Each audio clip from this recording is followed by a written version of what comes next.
All right, guys, what's going on, everyone? Stocks and coffee, Sunday morning. Give me a little shout out here. Let's see who's in here. As usual, where you're from. If you're drinking a hot beverage, what you're drinking this morning.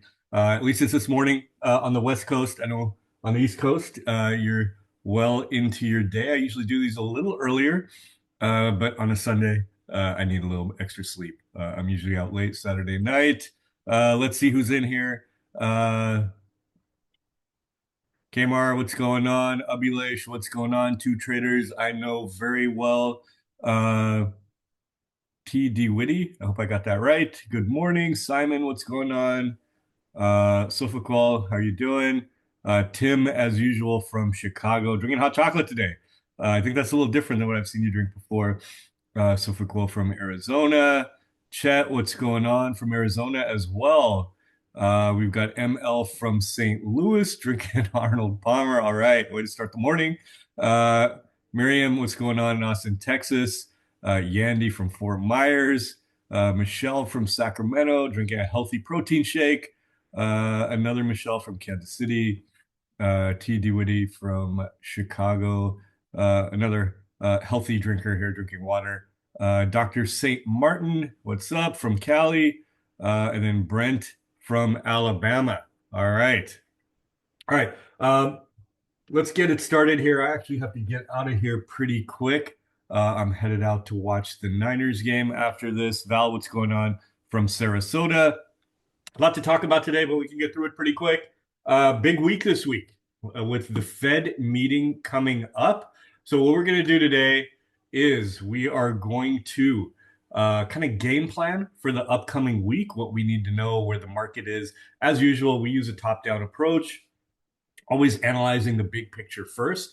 Not that we're trading off the big picture, but it helps us with our stocks to know what the trends are in the market and what's going on in the market, as we've seen for the past few weeks and this year. Actually, for a few years now, a lot of stocks are very correlated to either the market or their industry. You don't see a lot of stocks moving outside of one of those two things. So we're going to talk about that. We're in the midst of earnings season. I want to go over big tech. Two of them have reported already, but we have a bunch coming up. And we're going to talk about what we want to see related to those earnings. Our game plan coming up, our upcoming game plan for actually trading. We talked about this last time, the buy the dip opportunities. We're going to revisit that again. There have been some deep pullbacks. Key industries we're paying attention to: banks, quantum AI, rare earth, batteries and metals, and big tech. And again, we're going to review big tech and then some stocks we should be watching. So we'll be really ready for the week after this. And you should always do this on Sunday, whether it's with me or you're doing it on your own. It's really good to take some time, maybe an hour or two over the weekend, Monday morning, and plan out your week. And of course, a lot of things can change during the week, but it's good to have that plan. All right, let's do our market analysis. Now, when we met last time, it was the Saturday after, so the day after the big China Trump tariff meltdown. And if we look at the S&P 500 here, we can see very clearly where that was. Right here, we basically had within one Friday going from all-time highs to taking out price action for about the last month. So we had that big move down. The market was scared. That weekend was kind of shaky. You know, if you went on CNBC, you went on Twitterverse, and you saw all this kind of scary talk. What we said, both in the swing report and with you guys in Stocks and Coffee, was just kind of hold your horses, take a breath. We've seen this happen over and over again, and this is likely the extent of the move. Maybe we go down a little more, and then expectation is we'll get a bounce back, and that is exactly what happened. And we've been through this drill before related to tariffs. Trump says something, especially when it's related to China. So Trump says something, the market spooks, and then it comes back very strong. And that's exactly what happened here. We can see it was kind of a slow grind over the last couple of weeks. And then on this Friday, we had the breakout to highs. And what is really interesting with this breakout is what we had been talking about related to our breadth indicators was even before the big meltdown happened, we were a little concerned here when we were hitting all-time highs, and then a little bit post the meltdown as well. And that was market breadth was not that strong. And sometimes that's just a function of what's going on. You know, these overheated areas, especially momentum stocks, they don't go up forever. They need to take a break. Even if they're in these big year-long trends, they don't go up in a straight line. You get these pullbacks, and they were ready for that. And what we were seeing even before the meltdown, a lot of our momentum stocks in the swing report, we keep this list that we have called the Focus 50, based on not only technical analysis, but also some fundamentals and some other things that we are looking at. We have this list of momentum stocks, and this is not all types of stocks. It's essentially stocks that are showing a lot of momentum and momentum type stocks. So no big techs in here, no Costco's or anything like that.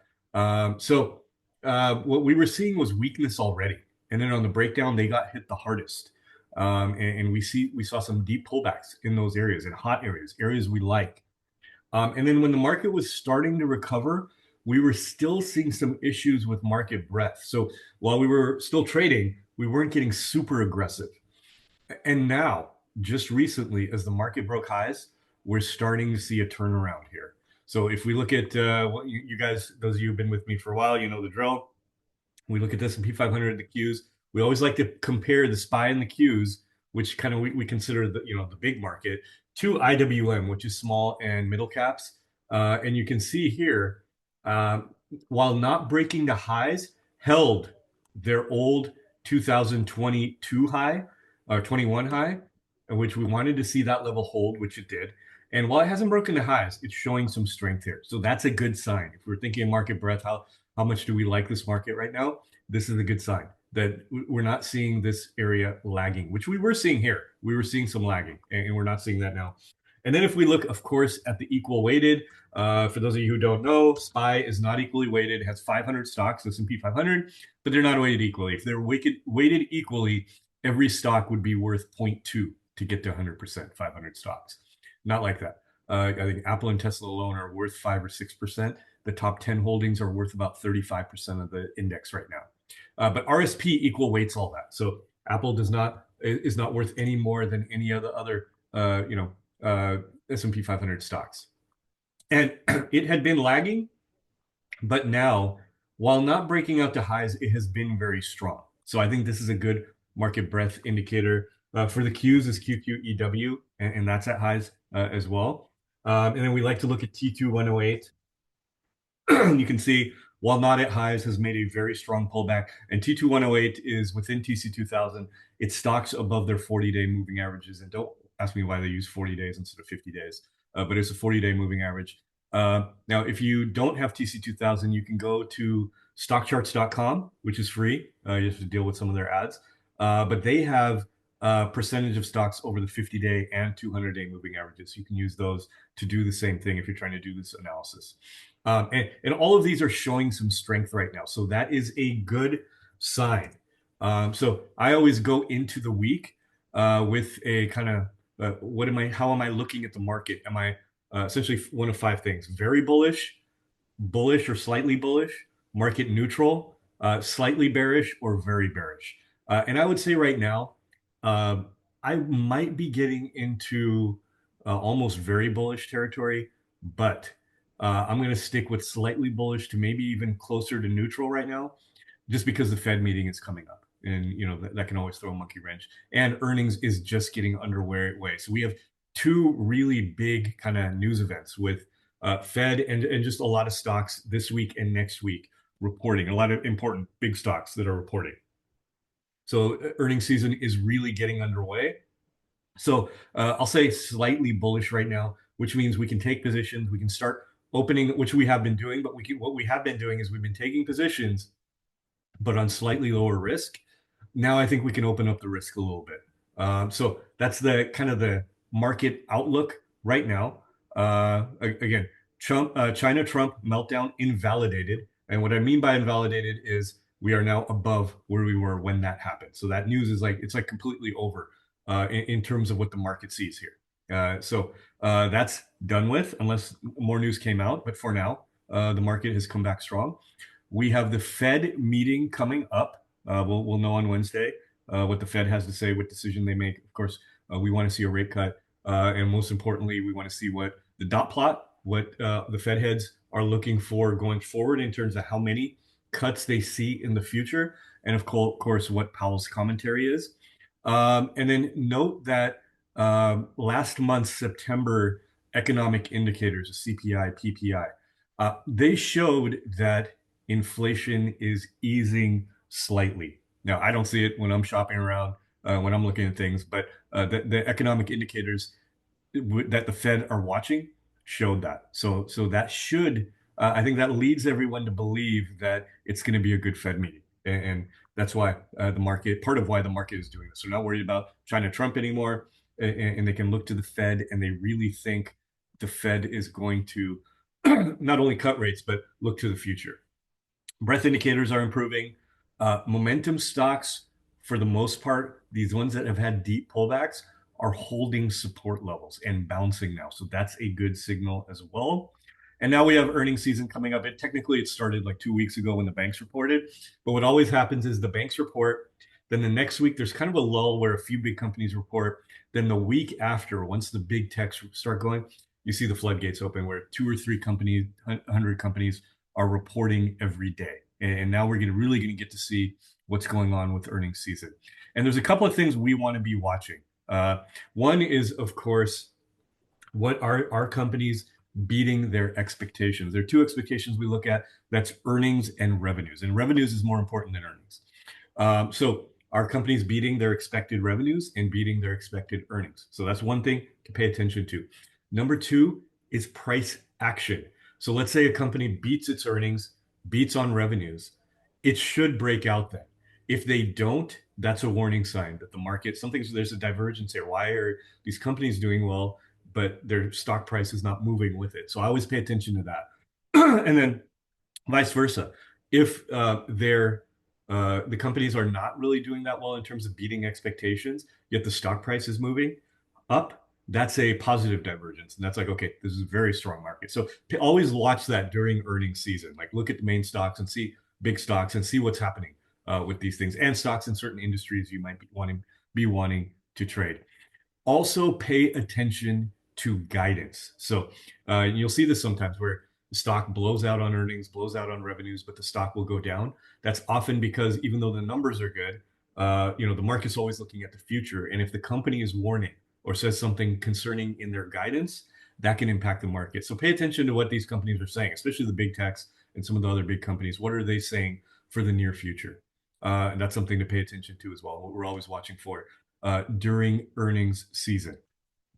Okay, so that's kind of our macro kind of game plan right now. Our micro game plan in terms of trading, what we're mostly looking for is continuation patterns and buy the dip opportunities, or some stocks maybe have already dipped and started back on their continuation pattern. So essentially, the basic setup we're looking at right now is stocks that have done, say they were running, now they've pulled back some.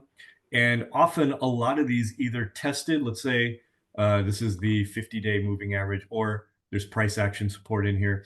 They have either tested and shown strength at these levels, or some of them actually even violated these levels and looked like they were breaking down, but now are remounting. This is a really good spot to be entering positions here. Then you can target top of the range where they were before for a nice 2-to-1 or 3-to-1 trade. And if they break these levels, then you can re-enter them and trade the next kind of momentum move in the stock. This is essentially what a lot of these momentum stocks we are watching are in right now.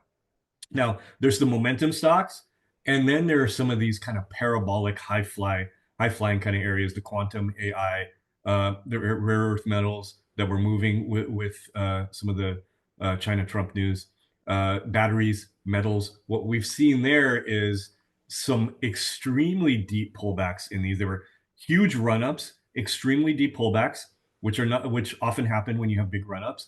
And then we're in the midst of reflex bounces right now, about right here, if we're looking at the overall pattern. And the question is now, are these going to be dead cat bounces where they fail, or do they continue back on trend? And we've traded a few here in this spot. We're taking small trades in these, but then we want to see, we don't have signals yet but are these back in continuation patterns? Are they going to make their second kind of big move higher? So that's what we're looking for right now in terms of some of the main setups. And that's part of your market analysis and understanding, like, we've got this big box of setups. Which ones should we be pulling out to trade right now? There's that. And then there's, of course, setups related to earnings. And one of our favorite right now is the gap down reversal, that are strong stocks that have been in momentum trends that gap down on earnings. And I always kind of look at, why is it gapping down related to earnings? If it's something not too concerning, what we often see is these are gap down reversals and they come back very quickly. Netflix is a stock we're watching for that right now. Okay, all right. So that's kind of the setups we are looking at to potentially trade right now. Let's look at some of these areas. Let's start with banks. The big banks have already reported, and many of the regional banks have also reported. Still a lot more to go. So if we look at XLF, that's a good indicator of the big banks, although it has a lot of other stuff too. And if we pull this thing out, you can see banks, financials have been in a strong trend. There was a pullback here even before the Friday meltdown, and then they've come back pretty strong. Now, all of the big major banks, the Goldman Sachs, Wells Fargo, Bank of America, uh, Citibank, and so on, I think all of them reported very good numbers in terms of revenue and earnings. Price action was a little mixed on them. So the big one we always watch, JP Morgan. Notice here, this is when it reported, and it didn't really break out, even though it had fantastic numbers. And it's kind of pulled back here, but I'm watching this thing to see if it remounts the 50-day moving average. Bank of America has done very well since its earnings. You can see the breakout pullback and getting to highs. Wells Fargo here, Wells Fargo here also has been strong post earnings. So watch all of these guys to potentially trade as stocks. The other thing you can do is trade just the industry by using FAS, which is the leveraged ETF. It's triple leveraged. And this thing, when it starts moving, it can really move. So that might be one thing to trade. Also, regional banks, KRE is the ETF. And if you're looking, there's a ton of regional banks. What I like to do is I'll take KRE, I'll pull up the stocks that make up KRE, and then I'll filter them by like the best performers over the last couple of weeks. And like the top, there's 147 in here, and I'll key in on the top 10 or 15 for good potential setups in there. So pay attention to this area here. Of course, quantum and AI have been hot. We're in IONQ right now. QBTS, RGTI, they almost all move together. So you don't need to trade a bunch of these. Just trade one or two. More pure quantum plays. Then we have AI plays. Like, there's a ton of AI plays and companies that are obviously indirectly related to AI. We could put PLTR in here. Of course, the big techs, a bunch of other stocks. Some of these in here that we're watching are also related to AI, but a pure play is SoundCloud. And if we look at this is a good example here of these AI stocks that were in very strong trends. You can see that, 2025, it made a low of 650 and just recently hit 21. So almost over a 200% move. Has pulled back here, put in a hammer, and now we're watching to see if it can remount the 9 EMA. And then the quantum plays, we'll just look at a couple of them. Let's look at QBTS. You can see here, this is what I was talking about when we say the deep pullbacks here. You can see this thing very quickly, just in the last month, ran from 15 to 45. So again, 200% move, pulled back probably about 50%, close to 50%. And now testing, this is what I was talking about when I said reflex bounce. Bounce to a key resistance level. And notice here on Friday, it filled at that level. And now the question is it going to consolidate a little bit and break through? And if it breaks through, then we know it looks like it's back on trend. Or does it start pulling back again? And maybe for the time being, this run is over. So that's what we're assessing right now with these stocks. All right. So, and if you guys have any questions or stocks that you want me to go over, post it in the chat here. So quantum, rare earth, barely anybody was trading these things until that Friday when we had the meltdown, and China. Actually, that's not true. Some of these things were really on some nice runs, but a lot more volume came into them after that. So USAR, this is one that we are in right now, and you can see here the big run up the deep pullback here. This is what we were talking about, deep pullbacks. Now, a few things could happen here. It's testing the bottom of the range. There's also an open gap here. And if that doesn't hold, I'll probably get stopped out if that doesn't hold. But then it could pull back to the 50-day moving average and watch to see if it shows strength at that level as well. And almost all of these are moving pretty much the same. Let me move to a little bit of different industry. That's batteries, ABAT, and plug are two good ones. Here's ABAT. And you can see very similar pattern. The huge run up, the big pullback. This made a high recently of 11, pulled all the way back to 5, so over a 50% pullback. Doesn't feel like it because this thing ran up so far, but this is a 50% pullback. And now testing the 9 EMA. So watch these 50s, watch these 9 EMAs. And if anybody tells you these things don't mean anything, just look at this here. Tried to break through, pulls right back under, and is just kind of dancing under that 9 EMA right now. And everyone's waiting for the break of that level. And then plug, another one here. This one is held up a little better. You can see the big run up here, holding. And again, we want to see, does it get up over the 9 EMA? That would be a trigger for a potential entry. And one gold, we know gold has been on fire as a flight to safety.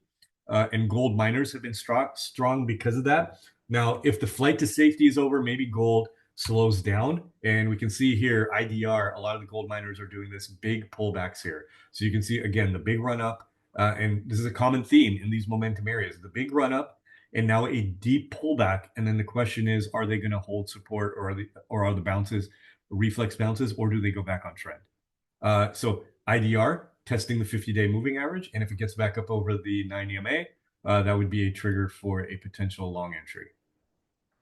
Okay, all right. Let's take a look at big tech now. Two of them have reported already. That's Tesla and Netflix. Let's take a look at those. I'm going to start with Netflix because this is the one I'm really eyeing right now. So if we look at Netflix here, this is the gap down, and you see my two lines here. These are important lines. So it's continuing down here. Now, one of the setups I'll trade on a gap down, and actually, let me get to why I like Netflix so much. One, if we look at the pattern here, you can see big, long uptrend, leader in its field, strong revenue, strong earnings, and has been consolidating for a while now.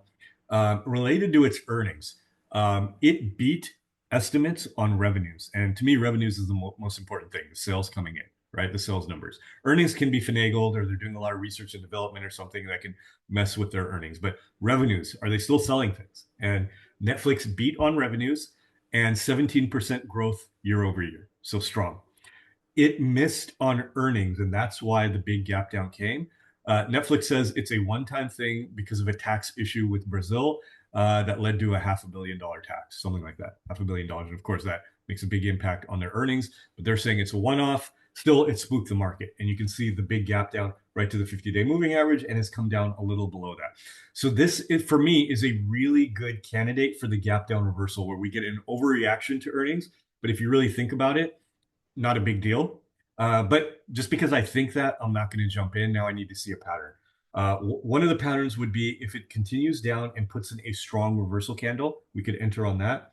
The other is if it rebounds here and pulls into the gap. Once these things pull into the gap, you often see a strong float higher. So that would be one entry. Another entry would be if it does do that and then comes up to here and breaks this level, it's essentially invalidated all that bad news and then is back on trend. So these are two spots I'm watching Netflix very closely. Tesla was interesting because it didn't have the best earnings numbers. Actually was down 5% after hours and then opened down around 3%. But for some reason, by the end of the day, closed green.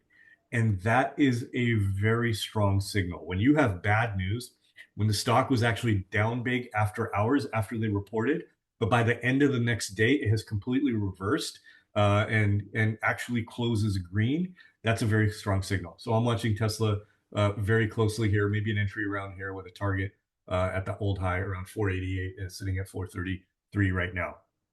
So that's Tesla, Netflix. Now the ones coming up, let's sort this by earnings date. On the 29th, which I think is that Wednesday? Yeah, Halloween's Friday, so this would be Wednesday. So Google here is reporting. Google is one that I would love if this thing gapped down. It's extended right now. If it gapped down to the 50-day moving average, over some overreaction to something. We know it's a leader in its field. It's a leader in AI. It's buying up every AI company it can. Gemini's doing well. So all that stuff to put together. If this thing were to gap down, I would love it as a potential gap down reversal. If it gaps up, it becomes a little hard to trade because it's so extended. But we would look to one of our earnings-based setups. Meta, Meta is one that I would like it to break out. So it's just under the 50-day moving average right now. If it could close above the 50-day moving average or close at the all-time high, it's not extended. It's been consolidating for a couple of months now. I would like this one on a breakout. Same goes for Microsoft. Microsoft, again, all of these are leaders in their fields and has been consolidating for a good 2-3 months.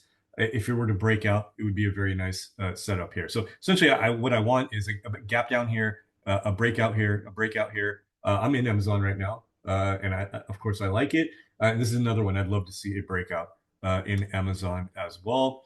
Apple, you can see this here, maybe a little extended, is at highs right now. I think this one could go either way in terms of how we trade it on a breakout or breakdown. So these are the ones, the 1, 2, 3, 4, 5 of these guys are reporting this week. So big week for big tech. And of course, a bunch of other stocks are reporting as well. All right, some stocks to watch here. I'm going to just cherry pick a few of these. You can just take a screenshot if you guys want to investigate these stocks further. I'm going to look at a few that I like. Someone asked about Hood, so we'll go over Hood. Kiram is asking about SFM. Brent's asking about Intel. Let's take a look at those. I'm going to pull up PLTR and SOL-H. Here's PLTR. Obviously, the stock is always in the news. And you can see it's been consolidating for a good couple of months. Now, notice here, when a lot of momentum stocks were pulling back deep, PLTR went sideways. So even though if you look at the chart, you're like, oh, okay, this has done nothing for the last 2 months. This is actually very good. This is relative strength right here because a lot of stocks did this and it stayed sideways. So a lot of stocks in this type of area. So obviously we're watching here this range very closely, 190 essentially, and it's at 184 right now. His earnings coming up on the 3rd, a little tough to trade right now with earnings coming up next week. But I would watch on earnings. Does this thing break out? So watch PLTR closely. Then SOL-H, another one that has earnings coming up next week, not this coming week, but the week after. And this one here, this was a moment for years. This was a great momentum stock. Since essentially all of 2024 pulled back deep, and then 2025 has made a big comeback. You can see the all-time high here is at 100. When these things start to get close to the all-time high, like say when it gets to about 80, 85, you often see the kind of float to the highs. It's almost like a magnet that they're going to eventually hit the high. So I watch it very closely when it gets to that range. But right now, this is essentially just a strong continuation play. On every pullback, it can be bought. Every big run up, it can be sold. So I'd be watching SOL-H very closely on earnings as well. Let's look at maybe one more. I'm actually in Oracle right now. Let's look at Oracle here. And we can see Oracle has been very strong. Had the an AI deal. And you can see the breakout pullback. I love how this thing tested the 50-day moving average and is now about to remount the 90 MA. If I wasn't in this, I'd be watching the 90 MA very closely. All right. Brent wants to look at Intel. Yeah, so it broke out here. Not a huge breakout, but a strong trend here, right? It had the deal with NVIDIA. That got it. This has been lagging in its space for a long time. But that deal with NVIDIA really pushed it higher. Look at all this good accumulation coming in. I don't know if it's a setup right now, but it's definitely a stock that should be on watch. Sprouts SFM, this is a grocery store, high flyer, has had a deep, deep pullback here. Kind of tough to trade right now in terms of a setup. I would say if you're entering here and maybe if you're targeting the 50-day moving average, you do have a good risk reward if you use a tight stop. So that's always good. But I don't know if there's a really strong setup in it right now. And then I like Hood. If we pull up Hood here, has earnings coming up and fantastic continuation pattern. Tested the 50, held, and has remounted the 9 EMA. Now, notice something we looked at on all these momentum stocks, and that is because they had such deep pullbacks. The market's at highs. These momentum stocks aren't quite at highs yet, but I do like, even so you might see relative weakness in that regard. but really that's because they just these momentum stocks when they get sold very hard, and it takes a lot more to get back obviously to that level in terms of percentage gain. But I like that a lot of these are holding their key support levels. All right, so that's where we are in the overall market.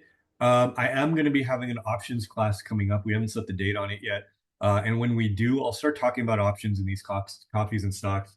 I know a lot of you guys trade options as well. We'll do that maybe next time. All right, let me see if you guys have any questions here. Okay, Chet wants to look at SoFi. John wants to look at DEC. I think DEC just had earnings. Okay, let's take a look at them. I was interested in deck here. You can see here was a high flyer, had the big pullback, much like this right here is kind of like what Sprouts looks like right now. Has been consolidating and then gapped down on earnings.